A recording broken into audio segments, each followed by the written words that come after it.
ईश्वर का न्याय बराबर है। आज का न्याय बराबर, बोलो, बराबर नहीं है।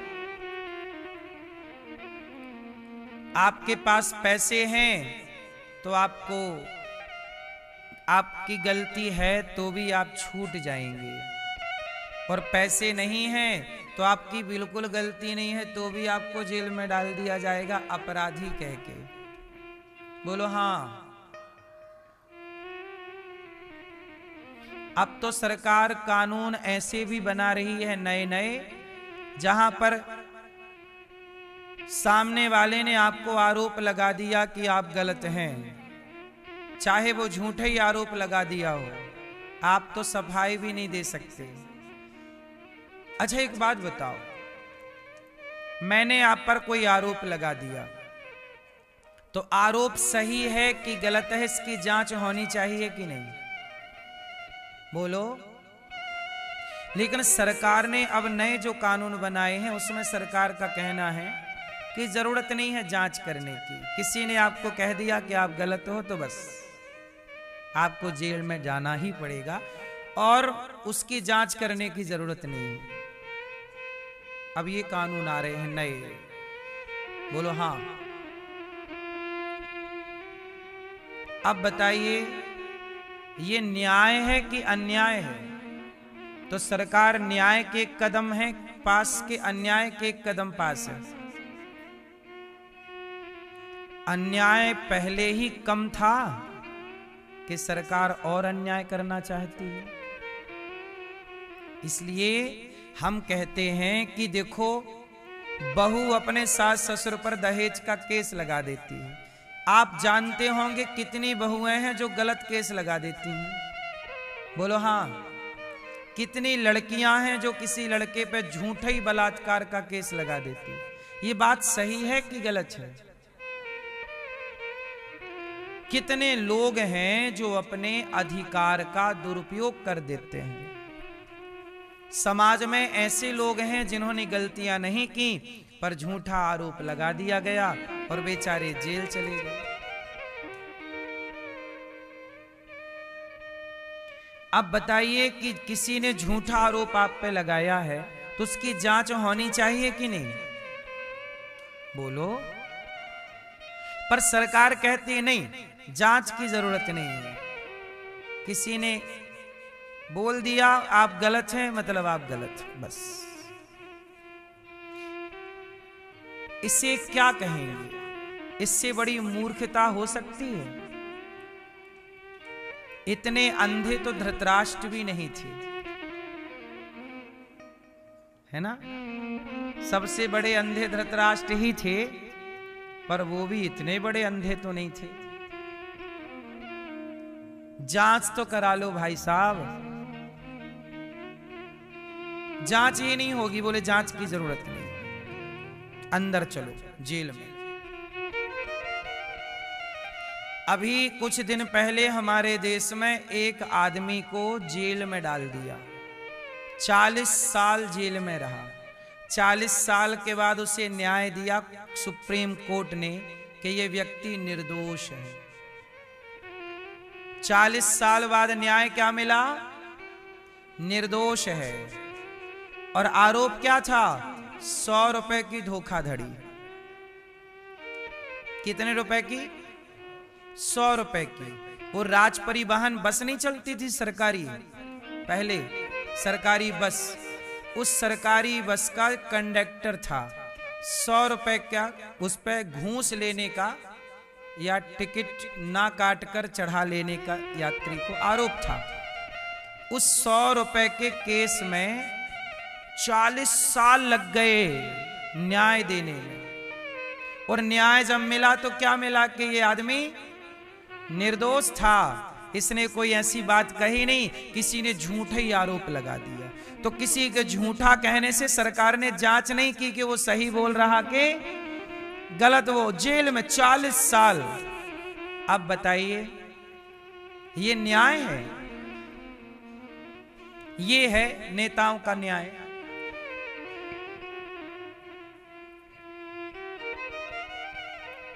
भगवान का न्याय अलग है साहब।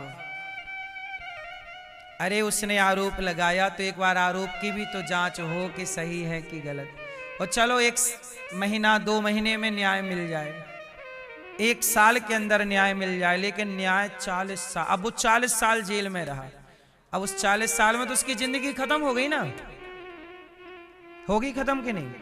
समाज में बदनामी हुई कि इसका बाप जेल में है, इसका पति जेल में है, इसका बेटा, जिसका भाई, जिसका पति, जिसका पिता जेल में होता है, समाज में उसे अच्छा कहां कहा जाता है। समाज की इस तरह की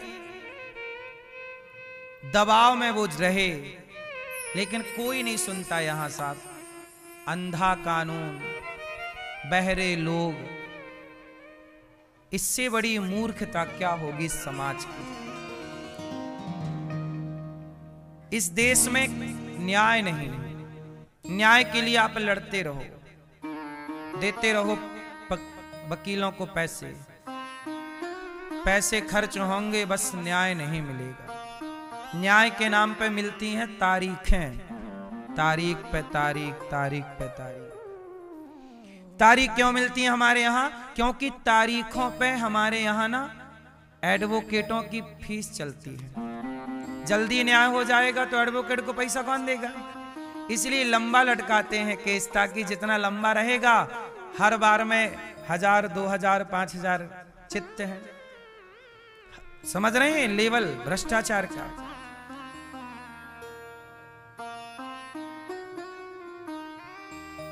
सरकारें गूंगी, सबको पता है सब कुछ, पर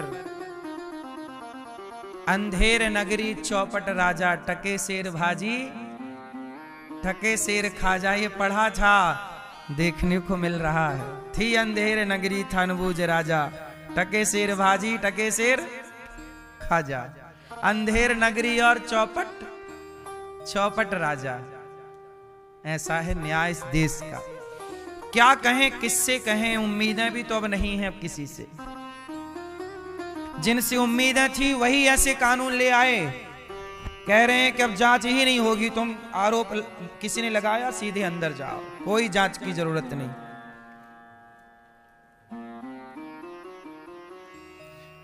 तो कुंती बुआ ने भगवान से हाथ जोड़ करके कहा, कृष्णाय वासुदेवाय देवकी नंदनाय चा नंद गोप कुमाराय गोविंदाय नमो नमः।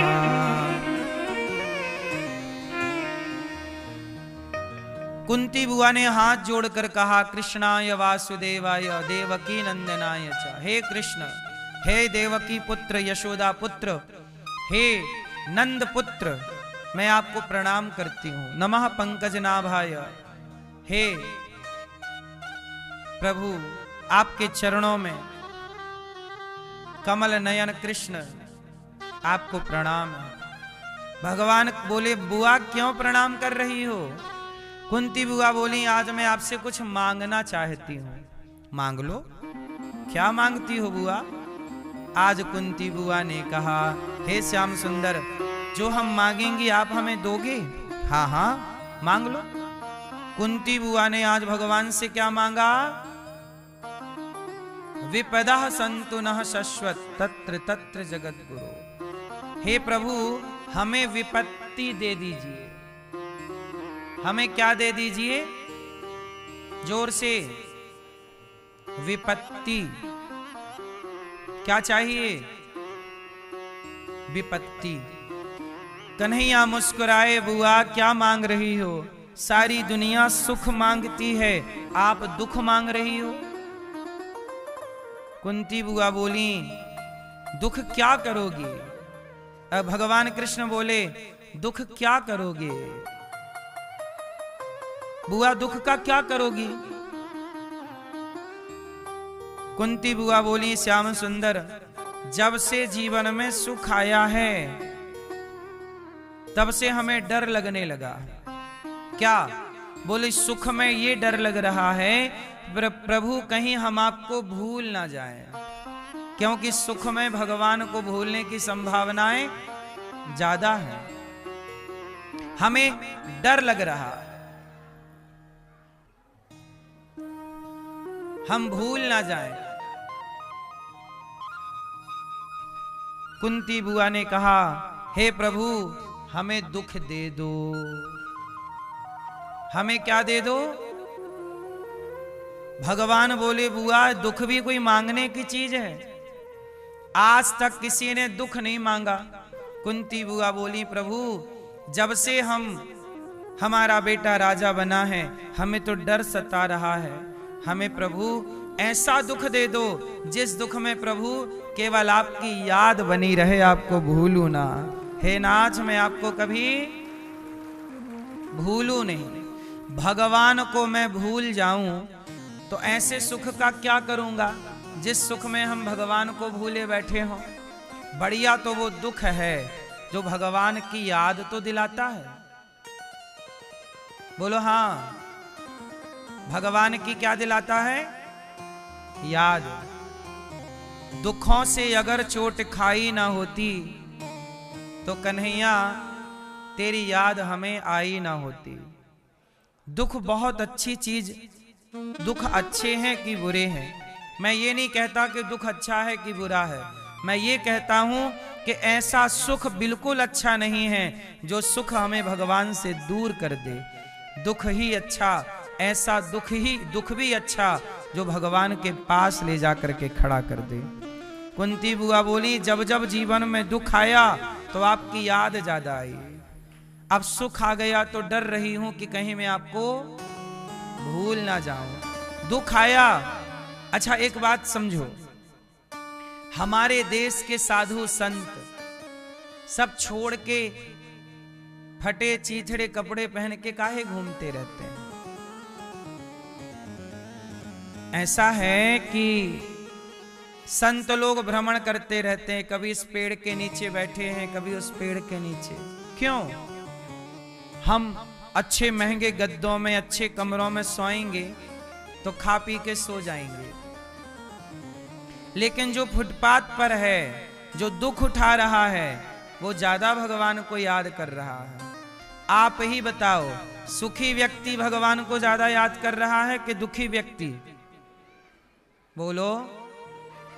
मंदिरों में, तीर्थों में सुखी व्यक्ति कम होते हैं, मंदिरों में, तीर्थों में दुखी व्यक्ति ज्यादा होते हैं। बोलो हाँ। सुखी व्यक्ति भगवान को तब तक याद नहीं करता जब तक उसके जीवन में दुख ना आ जाए। इसलिए तो कबीरदास जी ने कहा, दुख में सुमिरन सब करें, सुख में करें ना। और जो सुख में सुमिरन करें, जो सुख में भगवान को याद करेंगे, उनके जीवन में दुख आएगा ही नहीं। दुख आता ही इसलिए है कि हम सुख में भगवान को भूल जाते हैं। इसलिए मेरी मां, हालात चाहे अच्छे हों चाहे बुरे हों, हर परिस्थिति में भगवान को याद जरूर करना चाहिए। अब आप लोगों को लगता है कि भक्ति का मतलब दिन भर मंदिर जाएं, क्या दिन भर पूजा करें? नहीं, भक्ति का मतलब दिन भर पूजा करना नहीं, भक्ति का मतलब दिन भर मंदिर जाना नहीं। भक्ति का मतलब क्या है फिर? क्या है मैया? भक्ति का मतलब क्या है? समझाओ जरा हमें, लाल मैया।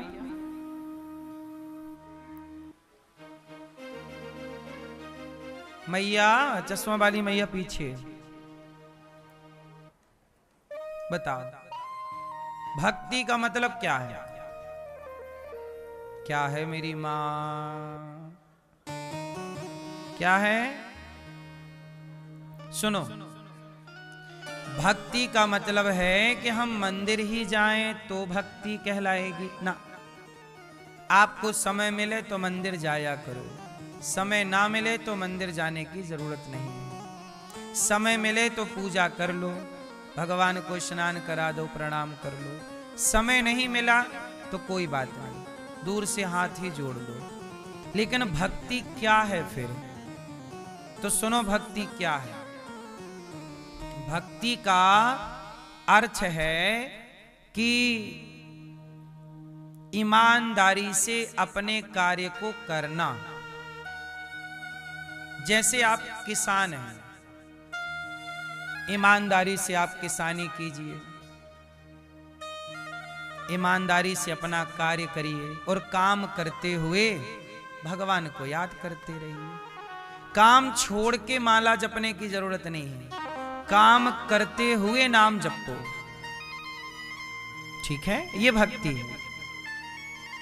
भक्ति क्या है? अब पत्नी कर रही है भक्ति, वो पति बुला रहा, अरे सुनो जरा यहां आओ। है जब बैठे रहो बुढ़े कहीं के, मैं माला जप रही हूं।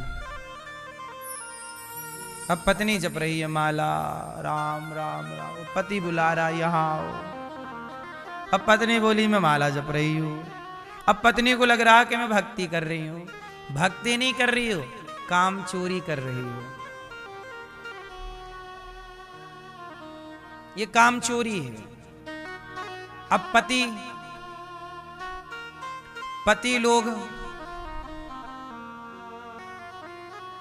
बाप बुला रहा है पुरुष को, पति को, ए भैया बेटा, माँ बुला रही है बेटा दवाई नहीं है, ये दवाई लेते आना है। माँ इतनी महंगी दवाई,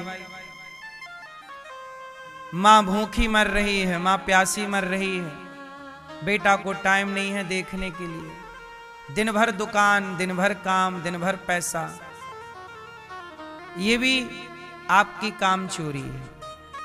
कर्तव्य से भाग रहे हो। अब आप कितने भी तीर्थ कर लो, इसलिए हम कहते हैं मंदिर मत जाओ, तीर्थ भी मत जाओ, जरूरी नहीं है, समय होए तो जाओ।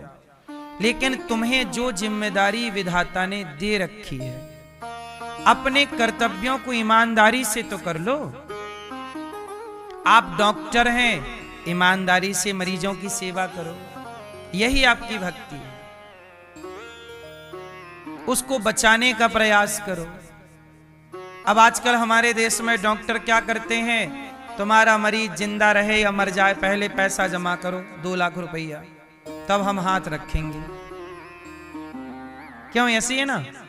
अमेरिका में कोई भी व्यक्ति बीमार हो तो पहले उसका इलाज किया जाता है, और हमारे देश में कोई व्यक्ति बीमार हो तो पहले पैसे गिने जाते हैं, पैसे लाओ फिर हाथ लगाएंगे।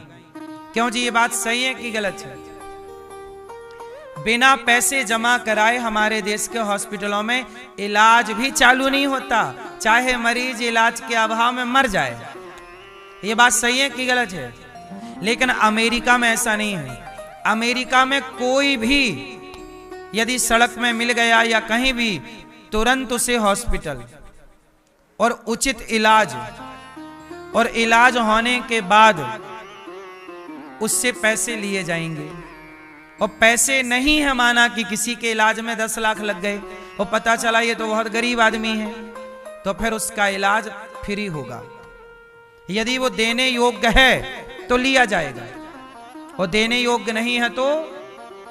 लेकिन हमारे यहां यदि आप गरीब हैं तो आप अपना इलाज नहीं करा सकते, आपको फिर मरना ही होगा। क्यों जी, हमारे देश का है हिसाब किताब के नहीं? बोलो हाँ, ये हमारे देश की व्यवस्था। अब ट्रंप आंखें काहे दिखाता रहता है, अमेरिका का राष्ट्रपति? क्योंकि उनके देश में जो व्यवस्थाएं हैं, वो व्यवस्थाएं यहां होने में अभी 200 साल लगेगा। बोलो हाँ। हम भारत के लोग अमेरिका से सैकड़ों साल पीछे हैं। अब पीछे किस में है? अब देख लो पीछे कहां है। हमारे यहां कोई बीमार पड़ जाए तो पहले हॉस्पिटलों में पैसा मांगते हैं, वहां कोई बीमार पड़ जाए तो पहले इलाज करते हैं। अब देखो पीछे है कि नहीं हमारा देश? केवल व्यवस्थाओं में नहीं, विचारों में भी पीछे है। बोलो हाँ या ना? आप अच्छे से हाँ भी तो नहीं बोलते।